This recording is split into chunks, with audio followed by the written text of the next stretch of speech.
ಬೆಳಗಾವಿ ಉಚಗಾಂವದಲ್ಲಿ ಶ್ರೀ ಮಳಿಕರಣಿ ದೇವಿಯ ಸೋಹಳ ಅನ್ನಪ್ರಸಾದ ಸೇವೆಯನ್ನು ವಿಧಾನ ಪರಿಷತ್ ಸದಸ್ಯ ಚನ್ನರಾಜ್ ಹಟ್ಟಿಹೊಳಿ ಚಾಲನೆ ನೀಡಿದರು. ಬೆಳಗಾವಿ ತಾಲೂಕಿನ ಉಚಗಾಂವ ಗ್ರಾಮದ ಆದಿಶಕ್ತಿ ಶ್ರೀ ಮಳಿಕರಣಿ ದೇವಿಯ ಸೋಹಳ ಕಾರ್ಯಕ್ರಮದ ಅಂಗವಾಗಿ ಹಮ್ಮಿಕೊಳ್ಳಲಾಗಿದ್ದ ಅನ್ನಪ್ರಸಾದ ಸೇವೆಗೆ ವಿಧಾನ ಪರಿಷತ್ ಸದಸ್ಯ ಚನ್ನರಾಜ್ ಹಟ್ಟಿಹೊಳಿ ಅವರು ಭಾನುವಾರ ಚಾಲನೆ ನೀಡಿದರು. ಈ ಸಂದರ್ಭದಲ್ಲಿ ಮಾತನಾಡಿದ ಅವರು, ದೇವಿಯ ಕೃಪೆಯಿಂದ ಗ್ರಾಮದಲ್ಲಿ ಸದಾ ಸುಖ, ಶಾಂತಿ ಮತ್ತು ಸಮೃದ್ಧಿ ನೆಲೆಸಲಿ ಎಂದು ಪ್ರಾರ್ಥಿಸಿದರು. ಇಂತಹ ಧಾರ್ಮಿಕ ಕಾರ್ಯಕ್ರಮಗಳು ಸಮಾಜದಲ್ಲಿ ಭಕ್ತಿಭಾವ ಜೊತೆಗೆ ಪರಸ್ಪರ ಸೌಹಾರ್ದತೆ ಮತ್ತು ಒಗ್ಗಟ್ಟಿನ ಬೆಳೆಸುವಲ್ಲಿ ಮಹತ್ವದ ಪಾತ್ರ ವಹಿಸುತ್ತವೆ ಎಂದು ಹೇಳಿದರು.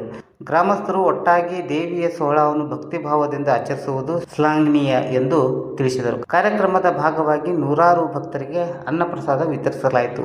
ದೇವಿಯ ದರ್ಶನಕ್ಕಾಗಿ ಹಾಗೂ ಅನ್ನಪ್ರಸಾದ ಸ್ವೀಕರಿಸಲು ಸುತ್ತಮುತ್ತಲಿನ ಗ್ರಾಮಗಳಿಂದಲೂ ಭಕ್ತರು ಹೆಚ್ಚಿನ ಸಂಖ್ಯೆಯಲ್ಲಿ ಭಾಗವಹಿಸಿದರು. ಈ ಸಂದರ್ಭದಲ್ಲಿ ಕಾಡಾ ಅಧ್ಯಕ್ಷರಾದ ಯುವರಾಜ್ ಕದಂ, ಯುವ ಕಾಂಗ್ರೆಸ್ ಮುಖಂಡರಾದ ಮುರ್ನಾಲ್ ಹೆಬ್ಬಾಳ್ಕರ್, ಗ್ರಾಮದ ಹಿರಿಯ ಮುಖಂಡರುಗಳು, ಕಾರ್ಯಕರ್ತರು, ನೂರಾರು ಭಕ್ತಾದಿಗಳು ಉಪಸ್ಥಿತರಿದ್ದರು. ವರದಿ ಪಂಚಾಯತ್ ಸ್ವರಾಜ್ ಸಮಾಚಾರ.